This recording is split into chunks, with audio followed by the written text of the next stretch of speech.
नमस्कार दोस्तों, इस वीडियो में आपका स्वागत है। विनय ने टीवी बंद किया और सोने की कोशिश की।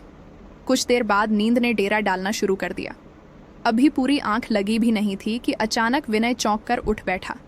आंखें खोली तो देखा पलंग के पास कोई खड़ा है। कौन है? घबराहट में विनय के मुंह से निकला, मैं हूं अंकल। मैं कौन? अरे यार अंकल, रूपाली हूं मैं, रूपाली। तुम इस समय यहाँ क्या करने आई हो? विनय ने पूछा। अंकल, मुझे नींद नहीं आ रही है।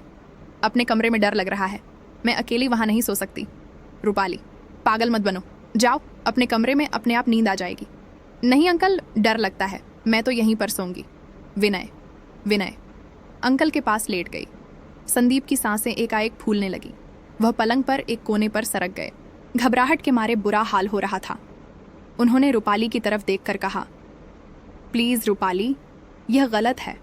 हमारी संस्कृति इसकी इजाज़त नहीं देती। कम से कम हम दोनों की उम्र का फ़र्क तो देखो। मैं तुम्हारे पापा की उम्र का हूँ। रूपाली ने भी करवट बदली और विनय से एकदम चिपक कर बोली, ओह प्लीज़ अंकल, मुझे बेकार की बातें मत समझाइए। आपको समझ नहीं आता तो मैं आपको बता देती हूँ। जब ज़माना बदल गया है, जो भूख लगने पर भोजन नहीं करता वह पागल हो जाता है। प्लीज़ कहना, मानो बेटी, कल तुम्हारे पापा को मालूम होगा तो वह मेरे बारे में क्या सोचेंगे? अरे अंकल, आप डरिए मत, किसी को कुछ पता नहीं चलेगा। जो होता है हो जाने दीजिए ना। और वैसे भी जो होता है वह अच्छे के लिए ही होता है।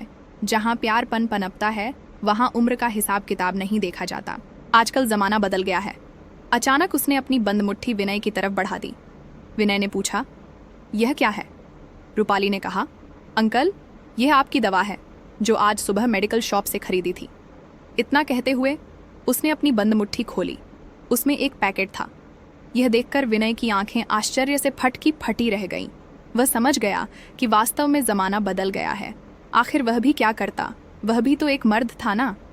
विनय ने नए ज़माने के सामने अपने घुटने टेक दिए और अगले ही पल उसने अपना हाथ आगे बढ़ाया और रूपाली को अपनी, हेलो दोस्तों, आज की इस कहानी में मैं आप सभी का स्वागत है। दोस्तों, कहानी सुनने से पहले आप सभी से रिक्वेस्ट करूंगी कि हमारे चैनल को सब्सक्राइब, लाइक एंड शेयर करें जिन्होंने अभी तक नहीं किया, और कल और कर ली हो तो उसके लिए धन्यवाद। दोस्तों, जल्दी से कहानी आपको सुनाते हैं।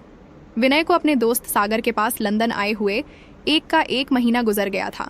दोनों बचपन के दोस्त थे। इसी बीच सागर को दुबई में कुछ काम था, इसीलिए वह अपनी बेटी रूपाली को संदीप के पास छोड़कर एक हफ्ते के लिए दुबई चला गया। अब रूपाली और विनय घर पर बिल्कुल अकेले थे। तभी दोनों ने मन बनाया। बाहर घूमने का। लंदन की चमचमाती सड़कों पर सरपट दौड़ती हुई गाड़ी आगे बढ़ती ही जा रही थी।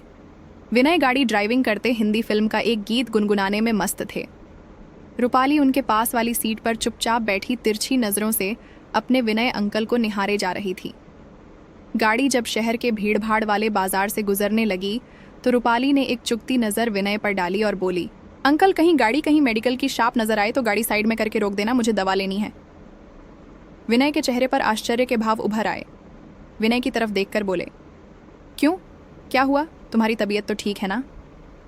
हाँ अंकल, तबीयत तो ठीक है। विनय ने पूछा, फिर दवा किस लिए लेनी है? रूपाली ने कहा, आपके लिए। विनय ने पूछा, मेरे लिए क्यों? मुझे क्या हुआ है? मैं तो एकदम भला चंगा हूँ। अरे अंकल, आप बड़े नादान हैं, आप नहीं समझोगे। अब आप अपने दिमाग के घोड़े दौड़ाना बंद कीजिए। मेडिकल स्टोर नज़र आए तो वहाँ गाड़ी रोक देना, मैं 1 मिनट में वापस आ जाऊंगी। संदीप को बात समझ में नहीं आई तो चुप्पी साध ली और उनकी नज़रें स्क्रीन विंडो से होकर बाजार लाइन के दोनों तरफ दौड़ने लगीं। कुछ देर बाद एक मेडिकल शॉप नज़र आई तो गाड़ी को साइड में ली और शॉप के आगे रोक दी। लो भाई, मेडिकल स्टोर आ गया है, जल्दी से दवा लेकर आ जाओ। रूपाली ने फुर्ती से दरवाज़ा खोला और मेडिकल स्टोर पर पहुंच गई। विनय गाड़ी में बैठे बैठे ही रूपाली को देखते रहे। उसने क्या दवा ली वह चाहकर भी नहीं जान पाए। रूपाली ने दवा को पर्स में डाला और पैसे देकर फौरन वापस आकर गाड़ी में बैठ गई। वे विनय की तरफ देखकर बोली, अंकल, हो गया काम, अब घर चलिए। विनय को कुछ भी समझ में नहीं आया। उन्होंने गाड़ी को गियर में डाला और गाड़ी अगले ही पल हवा से बातें करने लगी। ड्राइविंग करते करते उन्होंने रूपाली पर एक नज़र डाली। न जाने क्यों आज उन्हें रूपाली में एक बदलाव सा नज़र आ रहा था। 1 महीने पहले जब वह लंदन आए थे तब की रूपाली और आज की रूपाली में ज़मीन आसमान का फ़र्क था। पिछले 3 दिनों में तो उसके हाव भाव एकदम बदल से गए थे। ये सब सोचते सोचते वह विचारों में खो गए। कल सुबह विनय जल्दबाजी में बाथरूम में घुसे तो उनके पांव के नीचे की जमीन खिसक गई थी। वहां पर रूपाली पहले से ही नहीं नहा रही थी। उसके तन पर एक भी कपड़ा नहीं था। विनय फौरन बाहर आ गए। रूपाली की पीठ दरवाजे की तरफ थी। शायद उसने विनय को नहीं देखा था। विनय की सांसें बहुत तेजी से चलने लगी थीं। वह सोफे पर गिर पड़े और सोचने लगे कि अच्छा हुआ जो रूपाली को कुछ भी मालूम नहीं चला। मगर इसमें गलती तो रूपाली की ही थी। रूपाली को अंदर से दरवाज़ा बंद करना चाहिए था। उस घटना को गुजरे 24 घंटे से ज़्यादा का समय बीत चुका था, मगर विनय की आंखों से बाथरूम वाला नज़ारा बार बार घूम रहा था। न कि दहलीज पर खड़ी रूपाली के उस रूप ने उन्हें झकझोर कर रख दिया था। उन्हें खुद से ज़्यादा गुस्सा रूपाली पर आ रहा था। उसने अंदर से दरवाज़ा बंद क्यों नहीं किया? यह लापरवाही थी या जानबूझकर की गई करतूतें? नहीं, यह लापरवाही नहीं हो सकती। यह सब रूपाली ने जानबूझकर किया था।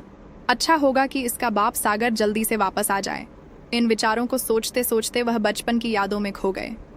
विनय और सागर बचपन के दोस्त थे। दोनों के घर आसपास ही थे। साथ ही खेलते कूदते बचपन गुजारा था। एक ही स्कूल में शिक्षा पाई।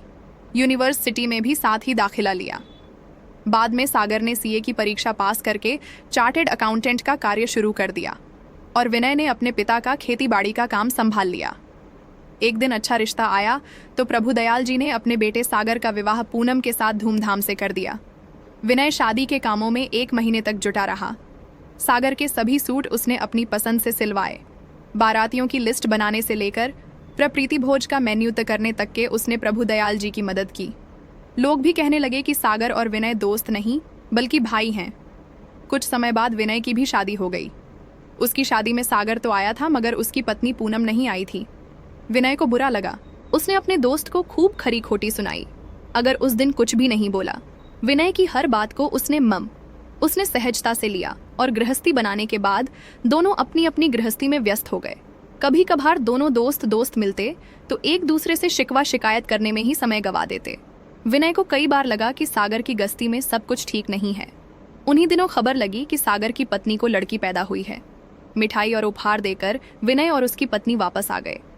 कुछ दिनों के बाद एक दोस्त के द्वारा मालूम पड़ा कि सागर और पूनम की आपस में नहीं बनती। दोनों में रोज ही झगड़े होते रहते हैं। बेटे और बहू के झगड़ों से दुखी होकर प्रभुदयाल जी एक दिन हार्ट अटैक से मौत हो गई। उनकी मौत के बाद तो सागर और पूनम का मामला बिगड़ता ही चला गया। अपने दोस्त के घर के बुरे समाचारों के बाद विनय भी चिंतित हो उठा। एक दिन वह अपनी पत्नी निशा को लेकर सागर के घर गया। वहां दोनों को खूब समझाया। यहाँ विनय को पहली बार लगा कि सागर की पत्नी पम बहुत ही आक्रामक स्वभाव की थी। सागर ने तो उनकी बात को धैर्य के साथ सुना, मगर पूनम ने उन्हें दो टुक शब्दों में कह दिया, देखिए विनय जी, आप अपने घर को संभाले। हमारे घर के मामले में आपको पंचायत करने की ज़रूरत नहीं है। उस दिन विनय भारी मन के साथ वापस घर आया तो रो पड़ा था। आज उसके दोस्त का घर बिखरने पर है और वह भी कुछ नहीं कर पा रहा था। कुछ समय बाद पता चला कि सागर और पूनम का तलाक हो गया और कोर्ट के आदेश से पूजा सागर को मिल गई थी। एक दिन सागर ने विनय और निशा को अपने घर बुला लिया और बताया कि पूजा को लेकर लंदन जा रहा है। वहाँ एक मल्टीनेशनल कंपनी में अकाउंटेंट की नौकरी मिल गई है।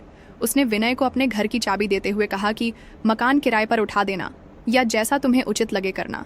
समय समय पर सफाई ज़रूर करवा देना। उसी समय रूपाली सिर्फ 7 साल की थी। वक्त की रफ्तार धीरे धीरे आगे बढ़ रही थी। संदीप की जिंदगी में सब कुछ ठीक ठाक चल रहा था, लेकिन एक दिन निशा ने अपने पेट में दर्द होने की बात बताई। डॉक्टर को दिखाया गया तो उसने जांच के बाद बताया कि उसके पेट में कैंसर है। बीमारी लास्ट स्टेज पर थी। कैंसर ने ऐसे जड़ें जमाई कि निशा कभी ठीक ही नहीं हो पाई। विनय को घर का चिराग दिए बिना ही निशा भी इस दुनिया को छोड़कर चली गई। माता पिता का तो पहले ही देहांत हो चुका था। विनय दुनिया में अकेला हो गया। कभी कभी उसका मिलना अपने दोस्त सागर की पत्नी पूनम भाभी से हो जाता था। वह अपने किए पर बहुत रोती। देखते ही देखते 12 साल बीत गए। एक दिन सागर ने बीजा और हवाई जहाज का टिकट भेजकर विनय को लंदन बुला लिया। दोस्तों के बुलावे पर वह 1 महीने पहले लंदन आया था। जब उसने लंदन की धरती पर पांव रखा तो सागर खुद गाड़ी लेकर एयरपोर्ट आया था। सालों बाद एक दूसरे को देखकर दोनों की आंखों में आंसू निकल आए थे। घर पहुंचे तो रूपाली को देखकर विनय का मुंह खुला का खुला रह गया। 12 साल पहले जी रूपाली को उसने भारत से विदा किया था, उसमें और इस रूपाली में जमीन आसमान का फर्क था। आज तो वह बिल्कुल अपनी माँ जैसी लग रही थी। उसके नैन नक्श बिल्कुल पूनम के जैसे थे। सागर और रूपाली के साथ रहने से विनय में जीने की तमन्ना जाग उठी थी।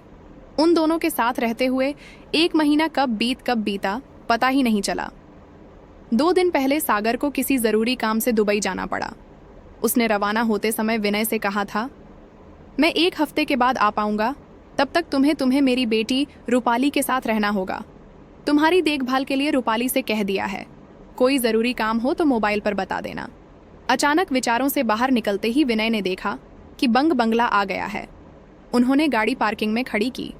दोनों दरवाजे के पास पहुंचे तो यह देखकर दंग रह गए कि दरवाजा खुला हुआ है। दोनों ने एक दूसरे की तरफ अजीब सी नजरों से देखा। रूपाली से आश्चर्य से कहा, मैंने जाते वक्त ताला लगाया था, पीछे से यह दरवाजा किसने खोला? दोनों तेजी से दौड़ते हुए अंदर गए तो वहां के हालात देखकर बहुत चकचक्के रह गए। पूरे बंगले का सामान इधर उधर बिखरा पड़ा था। रूपाली ने विनय की तरफ देखकर कहा, लगता है चारों चोरों ने यहाँ अपना हाथ दिखा दिया है। मैं पुलिस को फोन करती हूँ। सूचना मिलते ही पुलिस की टीम वहां पहुंची। अधिकारी पूछताछ के बाद छानबीन में लग गए। लूटपाट की रिपोर्ट लिखवाने के बाद पुलिस वापस लौट गई। रूपाली ने विनय की तरफ देखकर कहा, यार अंकल यूं मुंह लटकाए क्यों बैठे हो? यहाँ तो ये आम सी बात है। ये तो अच्छा हुआ हम दोनों घर पर नहीं थे, वरना लुटेरे हमें जान से मार भी सकते थे। मैं पापा को फोन करके बता देती हूँ यार। अंकल आप चाहे तो बनाकर पिला दीजिए ना। विनय रूपाली के व्यवहार पर हैरान था। वह चुपचाप उठा और रसोई घर की तरफ चल दिया। रूपाली ने मोबाइल फोन से घर में हुई लूटपाट की बात अपने पापा को बता दी। उसने यह भी बता दिया कि चिंता की कोई बात नहीं है। विनय अंकल और मैं हम दोनों ही कुशल मंगल से हैं। सुविनय ने तब तक चाय बना ली। रात को दोनों ने मिलकर खाना बना लिया। खाना खाते समय दोनों चुपचाप रहे।